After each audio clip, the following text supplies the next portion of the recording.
Hey guys, today on the Visions and Ventures podcast, we are talking to Donna Burry, the executive director and co-founder of Family Renewal Project. And we're also talking to John Sohl, who is the director of Discipleship. Family Renewal Project is a Catholic nonprofit that focuses on Catholic counseling, theology of the body courses, and community events. And they are obviously a client of Bonaventure Bookkeeping. Check it out. Yes, Donna. So, Donna and John, thank you for being here today. I'm so excited to talk about Family Renewal Project. But just kind of, Donna, you're not from here. So tell us how you got here in Kentucky, your quick little story. Quick story.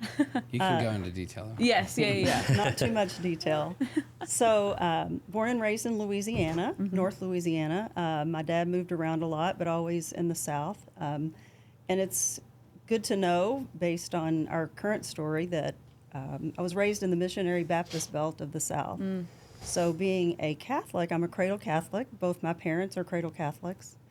Our Catholic faith was always very important to us, part of our family, a part of our DNA, really. And but we were very, very much the minority in the little towns where we lived. I always tell the story that the young man I dated in high school, his parents would not let me in their house because I was one of those people. So, wow. Statue worshiper. Whatever. Right. So, that was the normal for me. The little churches that we had, it was pretty much what we would consider here a missionary church. We talk about the Southern Kentucky Mission. So the small churches, the pastor usually had 2 or 3 parishes that he had to take care of. So we had options to go to Mass once on a Sunday, and we never missed. Yeah. And it was just part of who we were. If we traveled, we didn't even have cell phones. We didn't have electronics to find out where to go to Mass. My parents would do the homework, figure out where we were, figure out where the closest Mass was, and we always went. So my catechesis wasn't great, but there was a definite idea of Catholicism. Yeah. So in college, I went to a small school in Arkansas, and in college I dated a young man who ended up in Kentucky. So I ended up in Kentucky, and the plan was that we were going to plan our life together, but that didn't work out. And I stayed because I was relatively new in the area, and I'd just gotten my first job and had signed a lease on an apartment. So I stayed just to figure things out, to kind of get some stability. Yeah. Kind of, if I was going to go back home, to go home with a little bit of dignity. And while I was figuring things out, I ended up transitioning jobs in Lexington. I lived in Lexington. And my boss sent me to Louisville for a training class for the job that I had with Northwestern Mutual. Those of you who know. Now you're starting to see what's happening. So I was the office manager for the Lexington office, and my boss sent me to Louisville for a training class, and my now husband taught part of that training class. Gary was the first Catholic I ever dated. So that was an interesting concept. It was like we had that very basic, fundamental part of relationship in common, and it just felt really good. So I found myself coming to Louisville often on the weekends to be with him, and I had often said, especially once we got engaged and then started planning marriage, like, oh my gosh, I've died and gone to Catholic heaven. It's like there's a church on every corner, there's a school in every neighborhood, and just the idea of this becoming my norm was just, I felt like I'd, won the jackpot. This is awesome. Yeah. So we ended up getting married, starting a family, raising our children. Simultaneous to us being engaged and getting married, the now Catholic parish that you might know is St. Patrick Catholic Parish in the east end of Jefferson County. There was an effort underway to get a new Catholic school and parish out in that part of town. And my husband lived in a neighborhood where the original families who had the idea before we were married, they were soliciting neighbors to say, hey, is this something you would be interested in? And it turned out that my husband was one of the 3 men who met with Archbishop Kelly and Bishop Maloney, who was still living at that time, to ask permission to start a new Catholic church and school in the east end of Jefferson County. And That's so cool. the parish was founded in June of 1988, and Gary and I got married in August of 1988. So Wow. the founding of that parish and the establishment of all that goes, I mean, it's amazing. It's literally a once-in-a-lifetime opportunity to be part of founding a new Catholic church and school. And we were part of every aspect. I mean, literally every aspect of getting that parish started. I used to type the church bulletins. And the church, we didn't have them printed like they are today. We just photocopied them for the people that were gathering. And the title was The Catholic Church East of the Gene Snyder Freeway. Because we didn't have a name. Yeah. So all of that to Where say, did you get married? What parish did you guys get we got married in Arkansas where my family lived at the time. That's Okay. awesome. So, yeah, and all my family, I have 4 younger brothers. My parents are still living, and all my family live in Louisiana, which is where we were all originally from. Just turned out that when my dad was moving around during his career, we were in Arkansas during my college days, and they were still in Arkansas when it was time for me to get married. So we went back there for our wedding. What was the church? The name of the church? Oh, my goodness, I don't remember. You don't remember? I do not remember. Great question.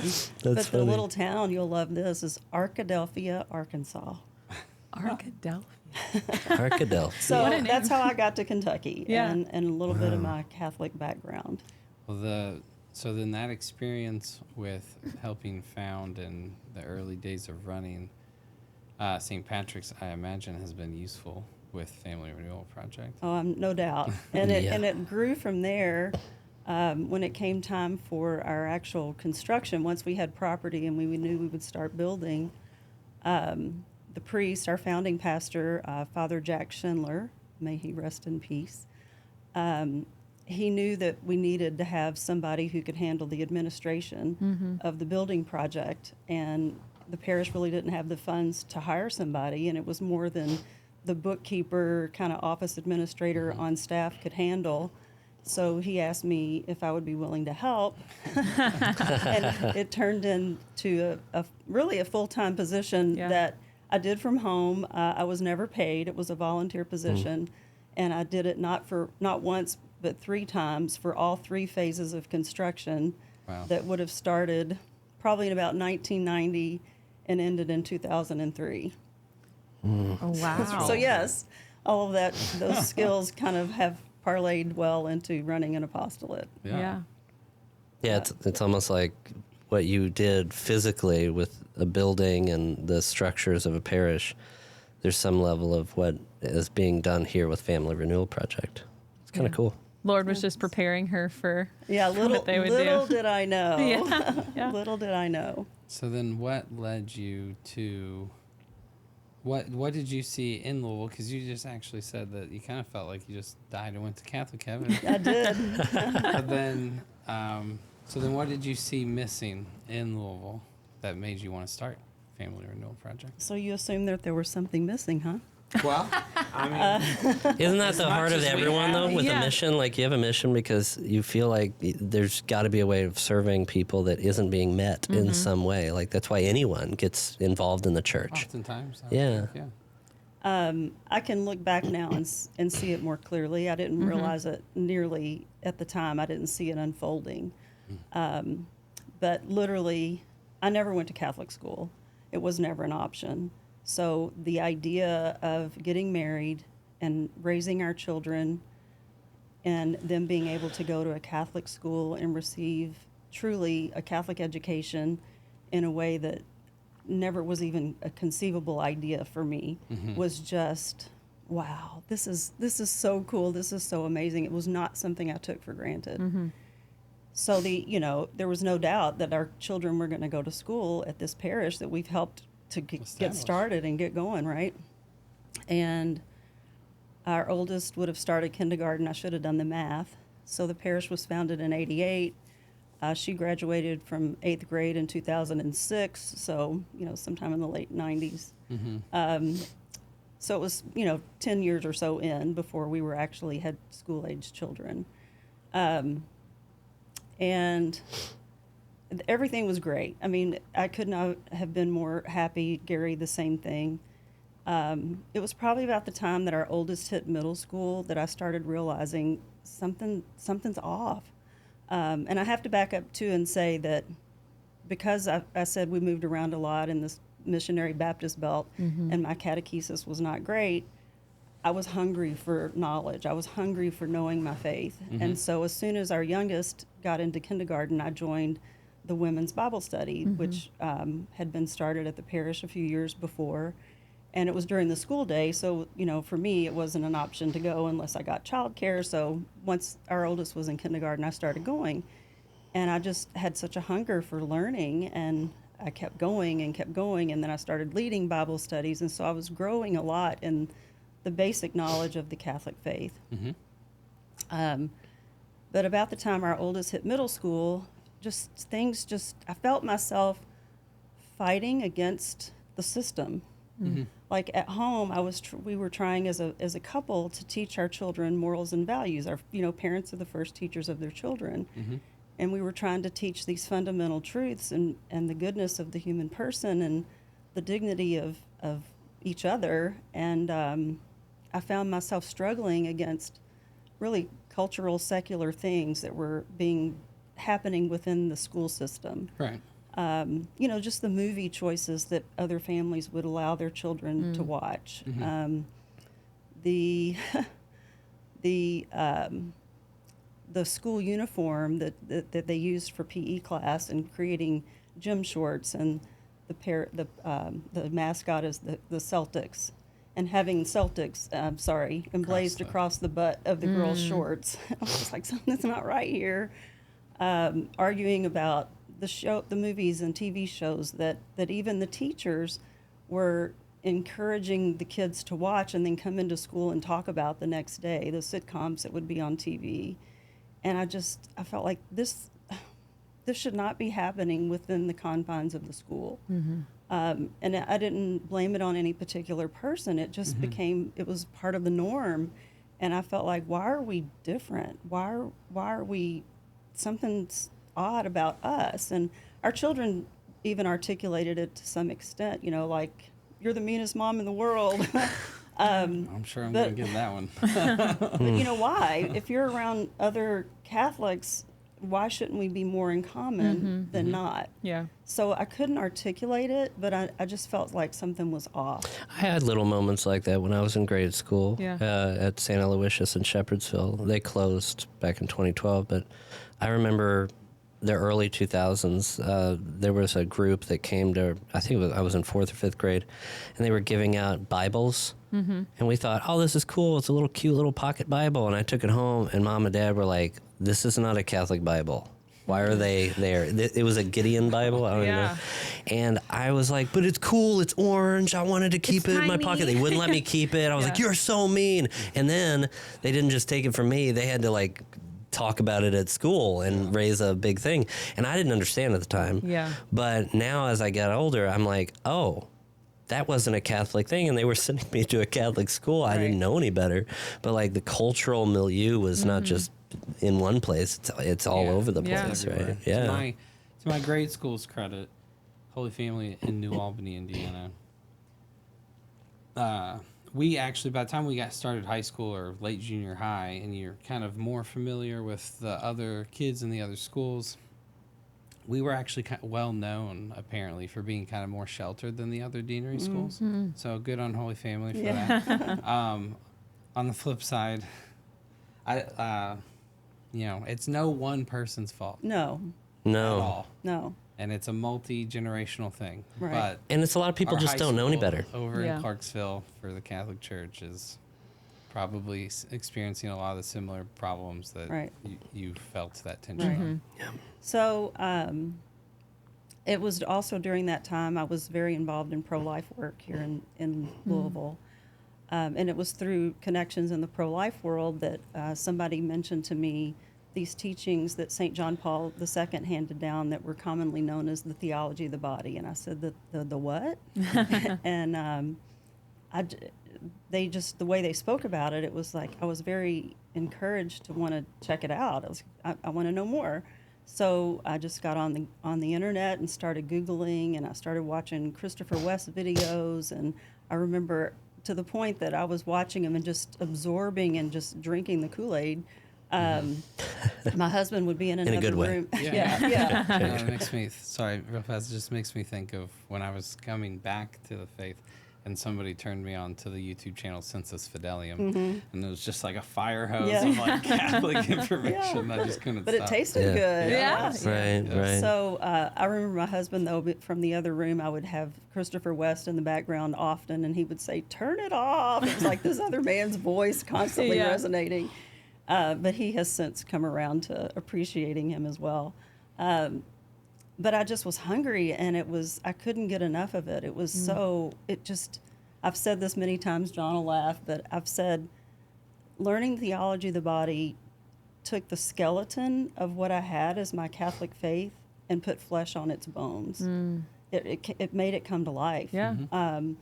I've often heard people say that theology of the body is Catholicism 101. And I truly believe it is, because it gives the whys behind what the church teaches. And when you know why, then you're more apt to accept why the church teaches what she teaches about these hard things that are so routinely questioned in our modern world. yeah, they're the hot button topics of today's world.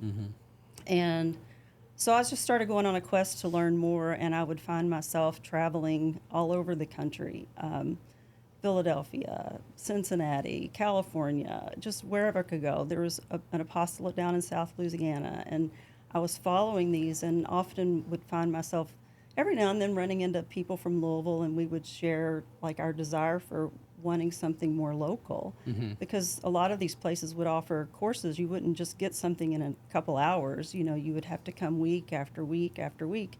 And it was just not practical. We've got a young family at home. You can't make that trek, week after week. So I found myself often lamenting, back to I've died and gone to Catholic heaven. We live in Louisville, Kentucky, a metropolitan archdiocese, a huge, a big, pretty good sized city in the scheme of things. Why in the world do we not have these things, these beautiful teachings available here? When is somebody going to do something about that? Yeah. And Holy Spirit tapping. And I just was naive enough to think that it was supposed to, come from the chancery, come from the diocese, that they would want to make that happen. And like John just tapped my shoulder, through prayer and through a lot of discernment and talking to friends, became obvious that the Lord said, do something about it. And I've come to understand too the teachings on the lay ministry of the church, and we're not supposed to just depend on the hierarchy and the priest to do it all. We have a responsibility as well. I agree. Yeah, in some way that put tremendous pressure on the priests and the hierarchy, right? I mean, they're already asked oftentimes in a state of decline, they're already asked to manage multiple parishes, Right. and then to ask them to do a bunch of extracurriculars Right. and such. Yeah, I mean, and in our modern political realm, the lay Catholic doesn't quite interact with the temporal order in the way that they would have when it's the Catholic realm, and you got the Catholic king and the Catholic bishops. Right. So we're kind of forced to come up with additional ways to interact with the world beyond just, democracy. Right. Right. Everything So- that goes with that. What is the mission of Family Renewal Project, and how does theology of the body play a role in that? Great question. So our mission statement is to restore the family and renew the culture, to understand, embrace, and live authentic love and responsibility. And all of those words are chosen very specifically. If you know theology of the body and you know St. John Paul II and his story, when he was still Carol of Wojtyła, before he was our Pope, he had written a book known as Love and Responsibility. So using those words are tapping into his foundational teachings of the theology of the body. And the word authentic is because there is a difference between what the world, what the culture is telling you is love and is responsible. And we can get into some of that if you want. We can absolutely. But, when you say I'm authentic, not scared of that. when you say authentic, it carries a certain magnitude of what does that really mean? Yeah, And there's an asterisk there. yes, yes. And we know that the breakdown of the culture is happening because of the breakdown of the family. Absolutely. So we knew. Let me back up a little bit. So when we got started, there was no way I was going to undertake this alone. It was like, so I pulled a group of people together. We went on a little field trip. We made arrangements to go visit a similar apostolate that was founded in Cincinnati called Ruah Woods. Ruah is Hebrew for God's breath. So Ruah Woods, they're great friends of ours. They have been very supportive of our efforts since the beginning. But in May of 2016, we loaded up a carload of friends. There were 8 of us who went and spent the day and just picked their brains. How did you do this? What did it take to get started? What have been your successes and your failures? And if we decide to do something similar to this in Louisville, would you help us? Would you kind of coach us along? And of course, they were just, the more that we can help spread this message, the better. Yeah. So they embraced our idea wholeheartedly. The founding executive director, Leslie Kuhlman, she has since retired. I had her on speed dial, just talking. So the 8 of us that went up there for that field trip had a great experience. We were very positive on our trip back home, and said, let's get together in 2 weeks and see how we're feeling about this. And let's get together in 2 weeks again and see how we're feeling about this. And everybody continued to say, yeah, let's do it. Let's do it. So once we said we wanted to do it, the founding members are myself, my husband, Gary, Susan Gendron, Madonna Stinson, Jan Ford, and Father Martin Lineback. So those are the 6 founders. And the women got together one morning to just talk about the logistics of, well, what are we going to call it? What's our mission? What's our target audience? And the conversation just kept going back to the breakdown of the family. And we have to focus on the needs for reestablishing the values of the family and and understanding the priority of the family in the culture. St. John Paul is famous for saying, as the family goes, so goes the nation, and so goes the whole world. So I think if we do the math, we can see where the problems lie. Yeah, and I experienced that in youth ministry, because that's where I was coming from, 2014, 15, 16. I was heavy in my parishes that I'd grown up with doing youth ministry, and I very quickly realized, because I had always been passionate about theology of the body, that as much as I wanted these kids to love Jesus and live their faith and to come back from these conferences and retreats and mission trips on this high, I realized there was no infrastructure in the parishes to actually plug them in, and no buy-in or sense of responsibility from the adults and parents. I felt like a glorified babysitter. I mean, literally, parents would sit in their car, and it became like an after-school program or an evening thing. They'd drop their kid off, they'd sit in their car on their phone, or they'd leave, and then they'd pick them up, and they wouldn't even see or care about who I was or what we were doing. And it became very obvious that it was the family that was the real problem, that I couldn't do anything for these kids effectively until the families took more responsibility about bringing it into the home. I have a very bad idea that the building unit of society, or the building block, is the individual. Yes, individuals are the only ones who can truly make decisions, but the building block of society is the smallest society, which is the family. Yes. Right. So even though this might require a little bit of jumping ahead, Go ahead. I feel like we should introduce, we should see how John ties in. Oh, this, sure. And you should be able to introduce yourself a little bit. Oh, sure. So I'm John Sohl. I serve as Director of Discipleship for Family Renewal Project, and I owe a lot to Donna and Gary for the work they've done to build this apostolate and give me a job to support my family. And, my wife, Crystal, and my new daughter, Lily, she'll be 1 year old soon, so it's been an amazing year. My own family has been renewed in many ways. In fact, a lot of my own journey has found deep and profound healing as a result of Family Renewal Project's existence, both from the early days and when it was first founded, when I just knew a few of the people and was helping in different ways, to now. It's been evidence of, personally for me, like my grandma died in 2016 in April, and 6 weeks later, Family Renewal Project was founded. So I always thought of it was like my grandma was a Catholic school principal, director of religious education. She was my vacation Bible school teacher, first community teacher, confirmation sponsor, like heavily involved in the faith of our family and like a rock. And we always make the joke, like when she passed away, she went up to heaven and God said, all right, here's your office, get back to work, right? And she's been interceding in some ways for me and my family. So like my involvement with this apostolate has been like an answer to prayers, I think, that she had and so many of us have. But my first exposure to theology of the body was actually back in high school. I was in a debate, and it's funny, we talk about our experience in our Catholic schools. I was at DeSales High School, proud graduate, 2009, go Colts, and I experienced persecution there. We didn't actually study the writings of St. Francis de Sales at any point that I can remember. Isn't that ironic? Like what? But that's again a cultural thing. Teachers didn't know better, didn't think about it. It wasn't considered. Also, this was right as YouTube and Facebook and all these things were coming out. So teachnology, which is the big mantra of DeSales at the time. And so everybody got laptops, which was the worst thing you could ever do with high school pubescent boys, right? Like that idea.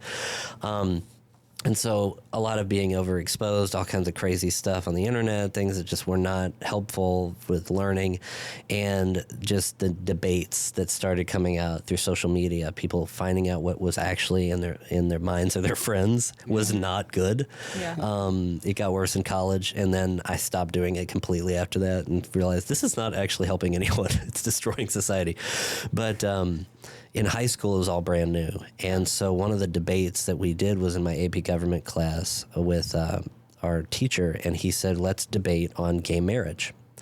And instead of teaching you the art of debate, where you have to pick a side that you don't agree with or anything like that, he said, pick your sides. It was an honors class. The only people on my side were either asleep or they were saying stuff like, hang 'em, lynch 'em. All right, like, I'm kid you not, it was that visceral. I was like, are you kidding me? And on the other side, with the valedictorian, salutatorian. Based hot takes before based hot takes were. Yeah, it was wild. And the teacher also chose sides. Yeah. And it was against the church, right? I could have guessed that one. Of course, right? And I couldn't articulate what I can articulate now. And I even brought a holy card of the Holy Spirit, like, come Holy Spirit, and I prayed that prayer, and I was like, please give me the words. The Holy Spirit did not give me the words in that moment at all. Let me fall apart. Got yelled at. But I learned virtue. And what did that do but give me a passion for learning and training and seeking and immersing myself in the language. Because in high school, I remember my Spanish teacher, it was my senior year, AP Spanish, and I was getting a C. And I had always gotten straight A's. Like, I was on track to become, I graduated third in my class. So I was like, what is happening? And there was even a kid who had just come there, and he was getting straight A's in AP Spanish, and I was jealous. And she said, Juan, or Juanito, because that was my name, right? And she said, how long have you had Spanish class? I was like, I don't know, 3 or 4 years. She said, exactly. And how often did you take Spanish class throughout each week? I was like, I don't know, 2 or 3 times a week. She said, right. You're exactly where you're supposed to be. It takes 7 years of being fully immersed in a language to actually be able to understand it and speak it fluently. Give yourself a break. Yeah. And that little nugget of learning that I learned in Spanish class actually started to make sense 6 or 7 years later, after stumbling upon theology of the body in my senior year because of that debate, finding answers on Catholic answers, thanks to Jimmy Aiken, Trent Horn, all the way back then, 2007, 8, is when I first heard of theology of the body.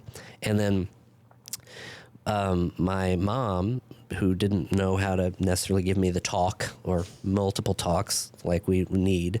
And again, cultural problem. Like I pray for, I give great mercy to my mom. She didn't have the resources that we have today, right? The Catechism of the Catholic Church wasn't updated in 400 years until 1993. Like, that's pretty new stuff. Yeah. So you can't teach what you're not given and what you don't have. Mm-hmm. And so, what I was given was a miraculous grace of the love that my grandma and grandpa and family shared with me. And my mom got to meet someone through her grief. Like when my mom's mom died, that was just the final moment because her dad had died a few years before that. And this was like in 98, 2002. And so by the time I was, ending grade school, getting ready to go to high school to learn about theology of the body, my mom met a friend.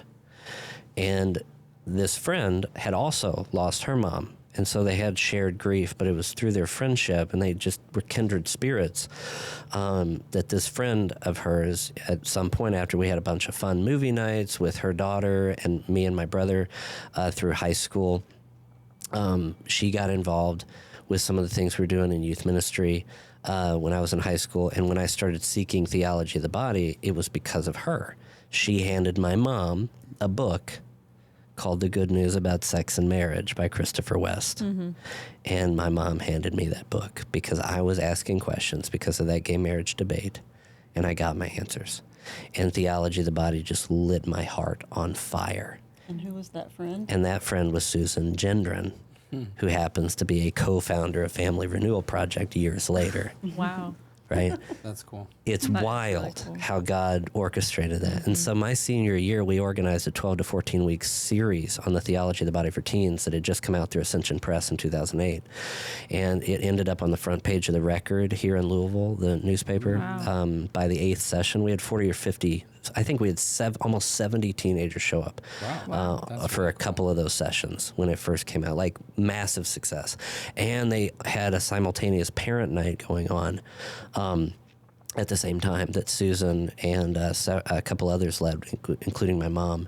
And so a huge experience that gave me a sense of this is something big. This is meaningful. This is important. And I even remember saying, these are my words that I wrote when they were asking me. I wrote like an essay. It became my senior project, actually. I wrote an essay that said the theology of the body is the answer to the culture of death. Yeah. Like I don't know how I came up with that phrase, but it was like I was 18 years old and somehow theology of the body gave me that awareness. Like that's how powerful it was. But then college, I got into pro-life work and, continued my passion for TOB, but the structures weren't there to teach it on that level like it was in Louisville. But it was campus ministry, so it was like more free flowing. I I joined a men's group that they had started to kind of open up about, some of our wounds and issues. And I started realizing I needed counseling, I needed formation, I needed discernment of my vocation. And so I entered seminary at St. Meinrad for the Diocese of Owensboro for about 3 months at the end of my college career, and that was like a big massive pause button that I took on my life because I was kind of scared to come back to Louisville because of the persecution and some of the lack of resources I felt I had beyond what I experienced with the theology of the body. And I also knew a lot of my friends from high school resisted it. They didn't come to the Theology of the Body for Teens programs. There was a lot of people who didn't want it and didn't like it. And so I was a little reluctant to come back. So when I came home 3 months later, not realizing that I was going to discern out of seminary so quickly, Susan called me and said, "Now that you're home, John, I have some things for you to do. And I have a friend whose son is going through confirmation at St. Patrick. I'd love you to lead this Theology of the Body course after their confirmation class is over. And I know your friend from college, Aaron Ruppelt, who's now Aaron Norton, and you all can teach it together. And so here's a meeting. We're going to set it up. And so you and Aaron meet us, and that's the day I met Donna Burry and Madonna Stinson. And this was a couple years before FRP was even thought of or founded. Shout out to Aaron Norton and Jim Norton because they're clients too. There you go. So it was so fun to work with Aaron because she and I were in the pro-life group together at Western Kentucky, and so it just was like an easy next step to do that. And then we did some young adult pro-life work for those couple years as well, 2014, 15. And that's the same time I was getting into youth ministry. And Susan actually told me, "Hey, John, Little Way is opening a job to teach chastity in the schools for a male instructor. You should apply." And I applied. I didn't get it the first year because I was the playground monitor at St. Athanasius, and I didn't think to say, yeah, I could give that job up, because that was kind of the job the principal gave me to get to know some of the kids for youth ministry. So I felt like I owed them, and it was a relationship thing. So God let me be humbled by being a playground auditor for a year and tying a bunch of shoes, and dealing with a lot of fights and banning kids from kickball. Like one class didn't get to play the whole year. That was sad, but crazy experience. But I quickly learned that is not youth ministry.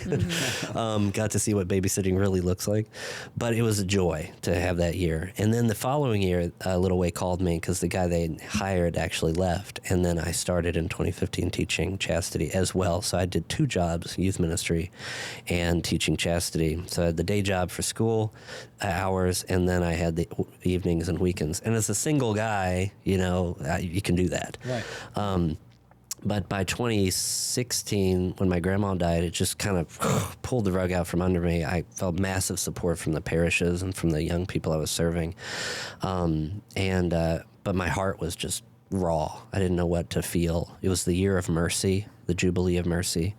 And I just knew the theology of the body was still in my heart, and I knew it was like the answer that these kids needed, but I didn't quite know how to bring it to them, Yeah. And I was trying, but I was still getting used to the cultural stuff that I had inherited, just the status quo of mission trips and conferences and stuff like that. And they'd come home and have nothing infrastructurally to teach them, inform them.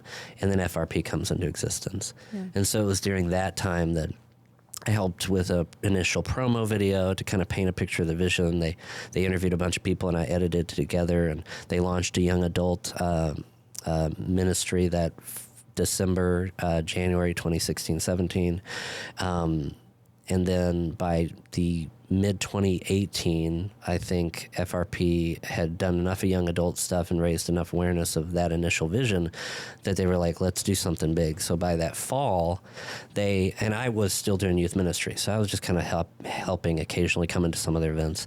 But by November, December 2018, they asked me to be part of the conversation to bring Christopher West into Louisville for Made for More.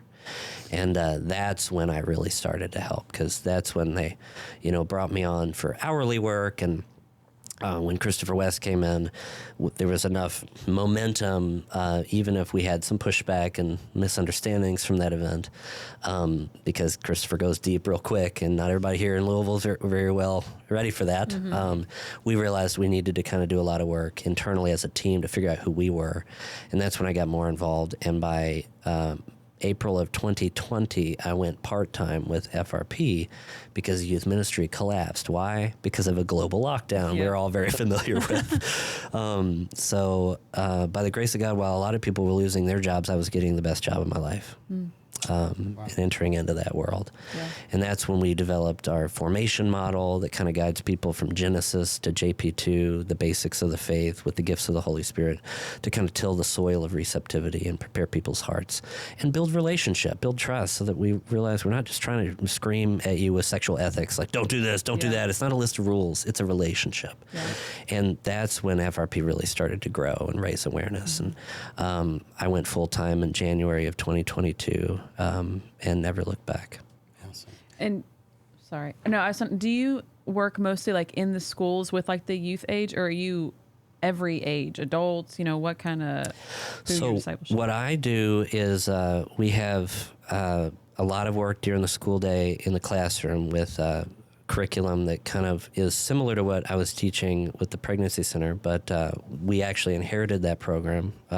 Little Way actually offboarded that and gave it to Family Renewal Project right around the time Roe versus Wade was being overturned. So praise God for that time period. Like only God can orchestrate that, so that they could focus more on their clients and all the things that they needed to do in that realm. And then this mission was entrusted to FRP. So we have the Bright program, which is a free service to the schools that goes in for 8th and 9th grade to speak the message of chastity and healthy relationships, dating. But then we've also expanded Bright in our Victory program that's 5th through 8th grade right now. So it also goes in for a whole week at a time for 4 days, 90 minutes to talk about relevant topics, whether it's pornography addiction or sexting, cyberbullying, dating tips, what it means to be a man or a woman, fertility, contraception, all kinds of things. And we try to hit these topics reverently and gently, but also firmly and uncompromisingly, but in ways that they can receive and at age-appropriate levels, so 5th through 8th grade. And then the dream is to develop 9th through 12th grade as well to serve our high schools. And then we have a monthly program that we call Treasure that we're piloting at one of our schools as well, that goes in to kind of provide the anthropological foundation of what the theology of the body is beyond just the ethics of it all, or the direct relevant topics. It's more like, okay, well, what does it mean to be human? How can we live our lives in a way that brings true happiness? And we guide them through the gifts of the Holy Spirit and the story of salvation in cerebral kind of ways. You know, it takes a little bit of effort, but it's intentional, what we say and why we say it. And we're trying to develop that where we can train a full discipleship team to go in and do that regularly. And that's just the classroom sector. But then we also have community, where we do Louisville Catholic Men, Louisville Catholic Women, and Catholic Couples Network that meets monthly. And Donna's had her finger on the pulse of the community more than anyone, because, I mean, she's the brainchild of Family Renewal Project. Like, I'm just the crazy guy who loves to teach TOB. But I am not the mastermind of bringing people together or building relationships on that kind of level. And so the work that Donna's done has made it to where we have just now hired 2 young women to serve in roles that Donna was surfing in herself, community coordinator and our course event and retreat coordinator, someone who's actually helping scheduling and setting up events and, you know, making sure the venues are booked and all those types of things. So it's a great gift to have them on top of the 2 guys that we've hired to help us teach in the classroom and build out small groups. So there's a lot that the discipleship department is wanting to do. But if you could sum up FRP in 3 words, I would say we build community, we offer courses, and we provide counseling. And so we also have a counseling division as well. But as you can tell, both Donna and I could go on and on about FRP. So There's a lot. Yes. Yeah, the community part is, I would say, our closest interaction with everything. We did a Wine and Wonder book study through Family Renewal Project with a group of married couples when we were engaged. Oh, wow. Let me make a correction. Yeah. Ruth Ann has done a wine and wonder because yes. that's for women. Oh, Wine yeah, and yeah, Wonder yeah. Wait, what is was our that? Ours women's isn't called book. Wine and Yeah, you did a couples theology of the body course. Okay. And you started it in our basement with couples, and then kept going on with those couples, right? And some beautiful relationships were formed from that, right? Yeah. Yeah, So- one of our best friends, we actually did not meet them through that. We met them through Father Louis Bertrand at St. Louis Bertrand. Mm-hmm. And then forgot we about went to him. this group and they were there. They were newlyweds or like been married a year or so. And they're some of our best friends. We've continued on with that friendship ever since. Yeah. So, but honestly, we weren't parishioners at St. Louis Bertrand at the time. So I don't know how we would have really crossed paths with them. I mean, I'm sure you do. Catholic communities, you know, everyone knows each other. So I'm sure we would have, but I don't think we would have probably developed the friendship that we Right. did if we hadn't, you know, been a part of that. So. And that's some of the fruit of what we're doing, you know. So when we talk about our mission statement, ultimately it's forming disciples. So, and we look at it from a visual standpoint, we look at a funnel. And, you know, the top of the funnel being our community events. There's no cost, there's no obligation, there's no commitment that you have to keep coming. People can show up once and be with all women, or show up with something with a group of men or couples. And it's a low entry point. And Yeah. so, but through that, depending on where anybody is, whatever age, season, state of life they're in, you know, they can find other people who might be experiencing the same, or just somebody who opens their heart to them and brings them in and says, you're welcome here. And so we help people to just find trust and to find fellow Catholics, and maybe not. You know, one of our favorite stories is a young woman who went to YCP, a Young Catholic Professionals, which started right at the same time COVID shut down. But she, when it started rebuilding after COVID, she showed up. She wasn't Catholic, but she was looking for good community. And when she was there, somebody pointed her to Family Renewal Project to come to one of our women's events. And so she brought her mom, who was newly Catholic, And the two of them just were like, this is great. You know, this is so awesome to be in relationship with other Catholic women. That young girl entered the church last Easter. Oh. And awesome. and she credits the relationships and the community that she found at Family Renewal Project with being a huge part of her journey, and finding that she could talk openly and listen to other people who are Catholic their whole life, struggling with some of the issues of the church, and just trying to understand why, and being in a format where she could talk about it and at least absorb what other people were saying, and not be shy about asking questions and finding answers, because the answers are there.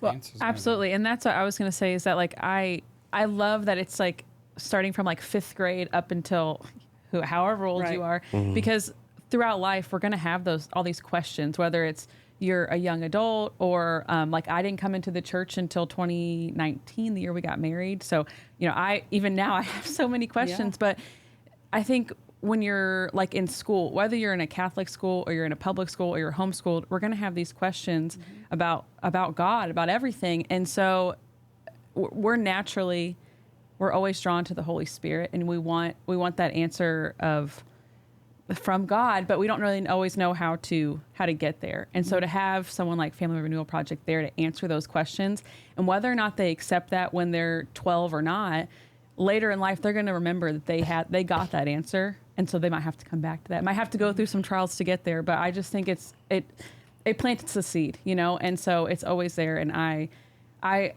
did the Wine and Wonder. Well, first off, we did the one when we were engaged, but I also did a Wine and Wonder, and that, like, I still think back on that. And that has been 5 years ago at this point. You know, I think I was pregnant with our second. Yeah. And so I still think back on that, and like, we did Humane Vitae, I believe. And so, you know, it just answered questions that I had, because even though I came into the church, I just have so many questions. You know, I was not raised Catholic. Praise God, my grandma was Catholic. And so but mostly was raised Protestant or even Pentecostal for a section of my life. And praise God, honestly, that I was at least raised to believe in God, because if not, I don't think I would have been as receptive to the Catholic faith. And so, you know, I always have questions about things. And so I'm just so thankful for Family Renewal Project, even just at that moment in my life, to learn so much. So thank you so much. My sister had the same experience with Wine and Wonder. She found community through that, and I was trying to help her connect in the church in so many different ways. And at a certain point, I just realized I just got to give up and live my life and do my job, you know. And by just letting go of that, trying to help her directly, she just found Wine and Wonder by herself. I'm like, what? How did you do that? You love all these people? This is so great.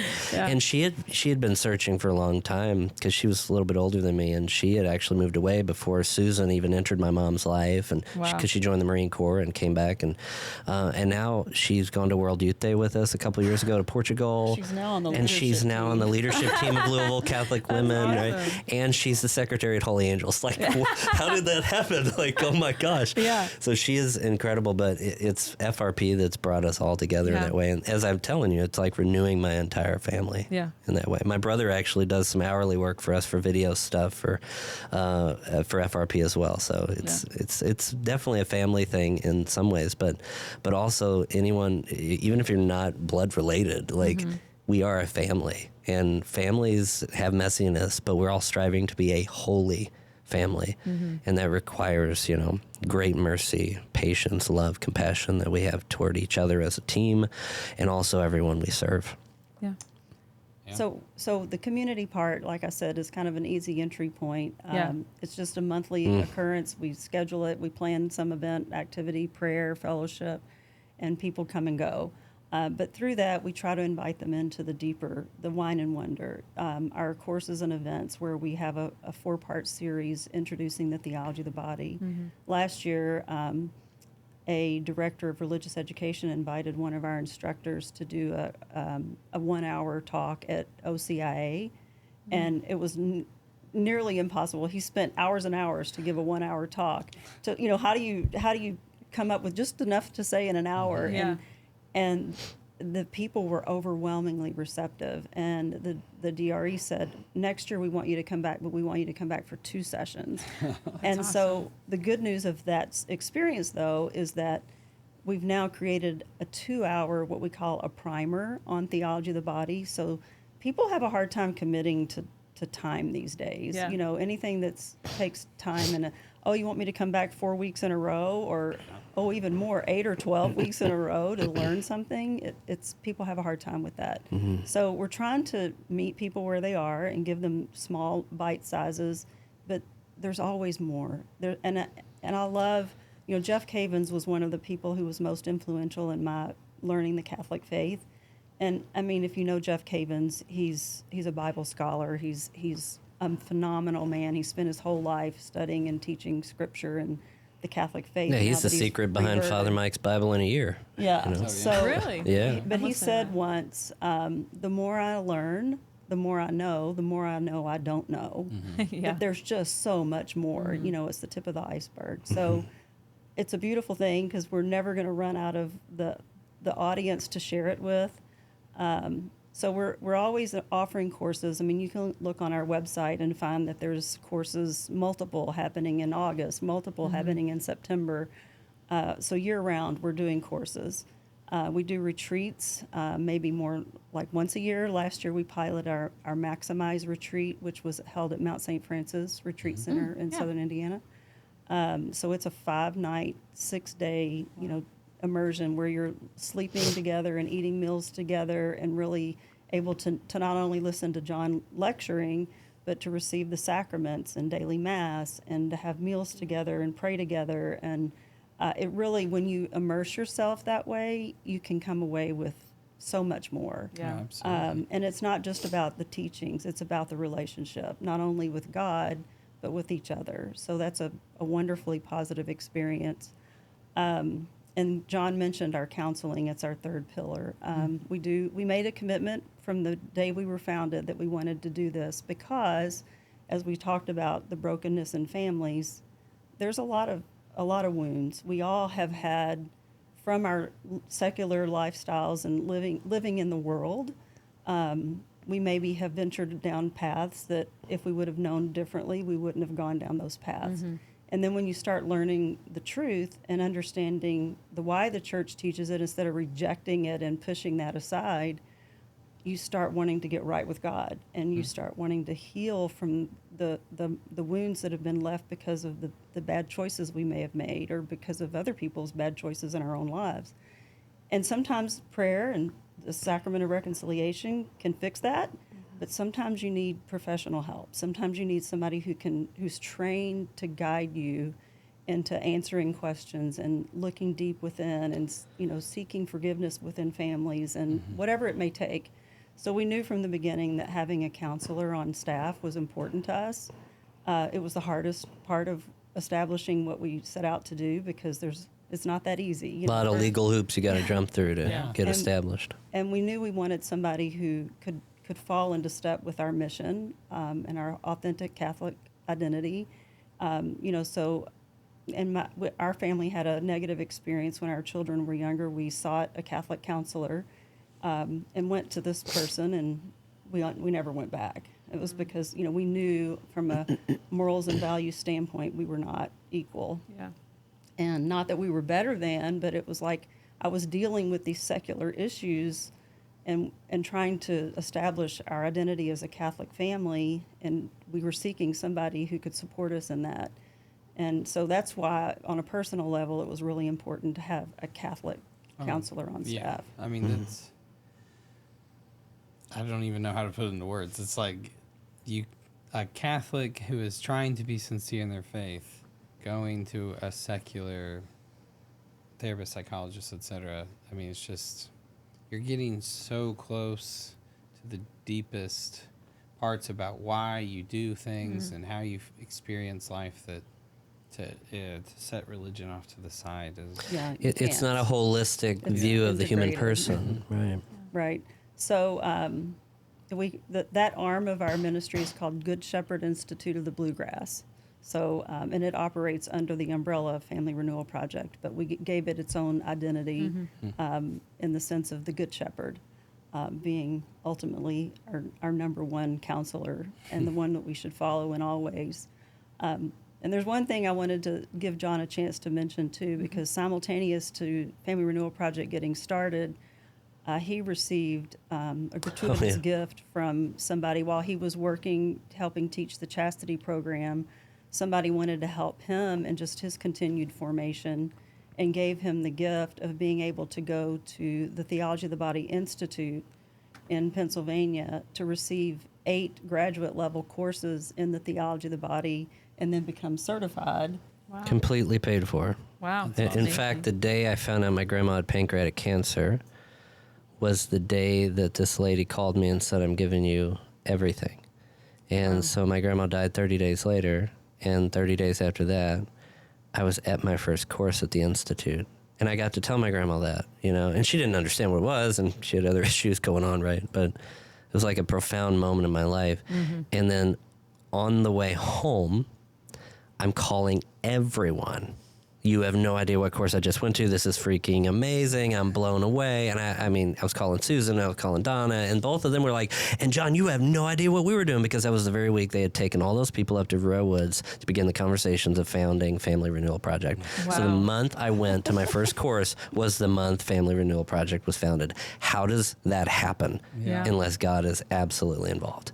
So currently, John's the only person in the Diocese of Louisville who has a certification in the Theology of the Body. Yeah, so I finished that in 2022, and it's been a great gift. To crown those efforts, Crystal and I got to go to Israel with Christopher West for the TOB Institute pilgrimage there in 2020.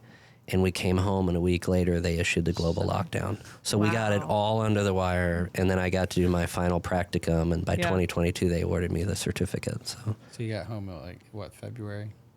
Yeah, it was mid-February when we went, late February when we got home. In February 2020 is when Bonaventure bookkeeping started. Yeah. Really? Yeah, we say like he we started and he quit his job in February of 2020, and like it was like that first week of March that the world, like everything just started going nuts, and we were like, if we can survive you leaving your job and starting a business in February of 2020, I think we're good. Yeah. And you tell the story how we got connected to one another through you handling our bookkeeping. Yeah, how did that happen? Because they're like your first, not your first. They're my first. There was someone in that. brother, but you were there. But they're like the second. From my old job, knowing I had one. He had one client. Yeah. But they are your first like client outside of that, right? For the most part. I don't.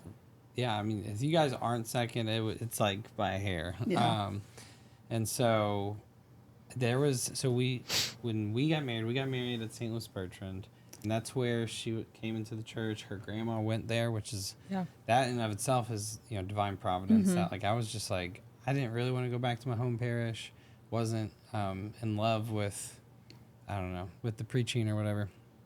And so I was just like, well, where do you want to go? Like, just let's get your foot in the door. Where'd your grandma used to go? Well, grandma used to go to one of the best parishes in our She lived on Garvin Place, which is the street in front of St. Louis Bertrand. So I grew up until I was about 6 or 7. I spent my grandma, God rest her soul, I miss her so much. She was my best friend. I spent so much time with her. Aww. And she took me to St. Louis Bertrand as a kid. I have all the pictures on like the little steps of St. Louis Bertrand. And so now that I have grandchildren, I hope I would from the heights of heaven, that would be the best thing to have your grandchildren to say someday. My grandma was my best when friend. I was in college, she'll be like, "Who's your best friend?" I was like, "My grandma." We were so close, and so really sorry, I'm not trying to cut you off, but like so when Aaron, which that's a whole other story we could get into about him being like, "We should be Catholic," and I was like, "What?" And so when he was like, "Well, where did you go as a kid?" And so I called my mom. I was like, "Where did we go?" And she was like, "St. Louis Bertrand." And so that's where we went. At the time, too, it was just extra providential because, like, the two, particularly one, but the two great young priests were at the time. Father Louis Bertrand was stationed at St. Louis Bertrand, and he married us. That's so cool. And then also Father Gregory Pine, who's now, like, internet famous. Yeah. Oh, right. And so both of us were very drawn to them. And so we were attending the young adult group, is what we all call it these days. And And so we just made a lot of friends there, and and there was a young man who no longer lives in the area. I'm not sure. I think he's down in Texas these days, Trent Mattingly, and he saw that Family Renewal Project had posted on social media that they needed a bookkeeper. And he knew that I had gone out on my own, and he sent me the screenshot and was like, "Hey, these guys need an accountant." And I was like, "Oh, well, that's great." And also, we met Donna and Gary Burry because we went to your house for a baby shower that you guys Yes, yep. The Lord is at work. Yeah. Wow. And so Amazing. I already had my foot in the door with that, and I met with Gary. I think I met with all of you all, and it just kind of flew A forward. match from made there. in heaven. Yeah. That's right. With all of our silliness along the way and Oh, yeah. difficulties that we might cause. We're probably mean- one of your more complex clients. No, No. you guys, it's really that because a big part of how everything works these days is that we have to define the process. We have to define what it is we're doing for somebody. And I don't try and force that into hyper-specific preset processes. Like I want to do accounting for our clients in a way that they need it done. And so the older clients are actually really easy regardless of how involved we are, because I personally did the accounting for so long that I know exactly what everybody needs, and I'm able to delegate it down with a pretty high level of detail. And now I'm at a point where I don't have anyone else that necessarily does onboarding. And so I'm trying to make time to make sure that I am very familiar with a set of books before I try to delegate it to a team member. And so that's kind of like a whole thing I'm trying to figure out. But We know. And Aaron is very passionate about helping Catholic businesses. He does all kinds of small business, but we take our faith very seriously. And so anytime Aaron can help out a Catholic nonprofit or business, I say we as if I do any of the I do none of it. But he's Behind just every he great loves man is a great woman. That's right. That's right. Well, I guess I'm kind of trying to wrap it up here, but I just want to ask, how can people support Family Renewal Project? I know the banquet is also coming up in October, which is also is it on October 22nd again? 23rd. Okay. I would say yeah. Aaron's birthday is the feast day of St. John Paul II. And so last year we got to go on his birthday. That was fun. Oh, cool. So how can people support Family Renewal Project? That's a great question. So our banquet this year, by the grace of God, we have the infamous Scott Hahn, Yes. who's going to be our speaker. Big. His wife, So excited it's about. huge. So there is a lot of interest in attending our banquet this year. Yeah. Yes. That's a great way to support us. It's our only fundraiser that we do. I know we're going to be at capacity, and we're not going to be able to accommodate everybody who wants to attend, unfortunately. But we are filming it, so if people, Oh, Yeah. awesome. Yeah. like we do that every year and Yeah. release it after the fact. But so there will be ways to give after, and if you can't physically be there, but anyone should be able to come if they can. So, other than attending our banquet, participating in what we do, everything that we do, I don't care who you are, what season of life you're in, our courses and events are for you. Obviously, most of our courses are geared for adults, but families have brought their mature 12-year-olds, who they feel like we talk about these things at home. And we want to bring our children so that we can have conversations with our children about these topics. So I highly encourage that. But you have to know kind of the level of your child and what they're willing to receive. But just attending our courses and events, attending our community events and just being present to other people who are seeking community. It's amazing how people find us just Googling online Catholic women group, Catholic men group, Catholic couple, and it finds us. So that's an awesome thing. Obviously, we're a nonprofit. Everything we do, we depend on the donations and the generosity of other people. And literally, there's no gift that's too small. We need monthly donors. Our overhead, we hire awesome young people. And I say young people, they're all either single or newly married and have children at home if they're married. And the responsibility that we have for raising the funds to be able to pay the salaries that, so that these young people can pour themselves into this mission. is a huge responsibility, but we can't do it without others donating. So, to have a $10 a month donor, a $20 a month donor is huge to being able to do that. We have no real overhead other than that because we still run out of our home is where we have meetings, and a lot of our events are at our home. We go all around the diocese. We gave a faculty staff retreat not long ago down in Lebanon, Kentucky, and that for the parishes in Calvary in Lebanon, Kentucky. It was hugely well received. It was a very positive experience. Just got a handwritten thank you note yesterday in the mail. Oh, that's awesome. So, supporting through prayer, we have a prayer team, so we would invite people to join our prayer team, and they receive a monthly email to know our intentions and what we're praying for. FamilyRenewalProject.com is our website, so that's how people can find us and reach out. info@FamilyRenewalProject.com to ask any questions, and we'll be happy to connect and just continue to build relationships as we work to restore the family, renew the culture. Yeah, and I'd say a couple other things to support is, if you want to get involved but don't know how to, you're not going to get like a job or paid and the fullness of that, but if you still want to support Family Renewal Project, verbally by word of mouth, we are wanting to launch a discipleship ambassador program where we actually are inviting people to become ambassadors of Family Renewal Project at their parish or even their school so that they could promote Family Renewal Project events and courses, hosting things, and getting their own community involved and engaged in what we have to offer. That's a big one. And also we're trying to start and have actively running 72 FRP small groups by the year 2033. Yeah. We're still, figuring out what that's going to look like, obviously, and what that would require from us. But we do know that small group ministry is like a powerhouse of community building glue. And we can't teach everything. We can't lead everyone. I can make videos of myself, but then I just become a YouTube talking head like everyone else, right? And that's good. That can help people.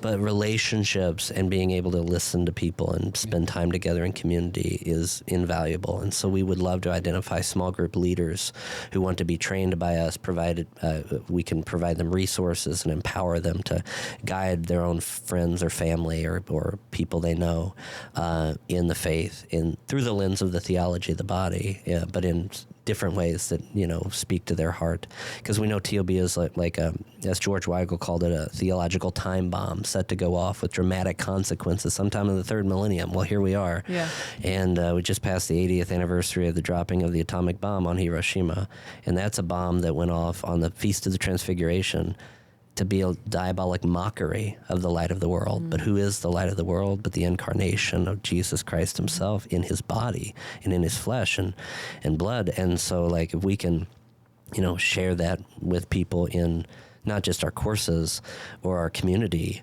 but in small group community that we don't even necessarily, we can't be everywhere is what we're saying, but that's a powerful way to support and get involved with FRP. If you can't give financially, you can give spiritually, emotionally, and invest your own personhood in becoming a gift of self to others as well. Awesome. Beautiful. Thank you all so Wonderful. much. This is fun. Yeah. It's been a great gift to be here with y'all. So Thank you for coming on. And feel free to have us on again sometime. Oh, absolutely. Round two. Thanks, everybody, for tuning in to the Visions and Ventures podcast. If you need accounting services, payroll, sales tax, invoicing, AP, anything, just reach out at Burns, BURNS, at bonabook.xyz, or just go to our website, www.bonabook.xyz. Thanks.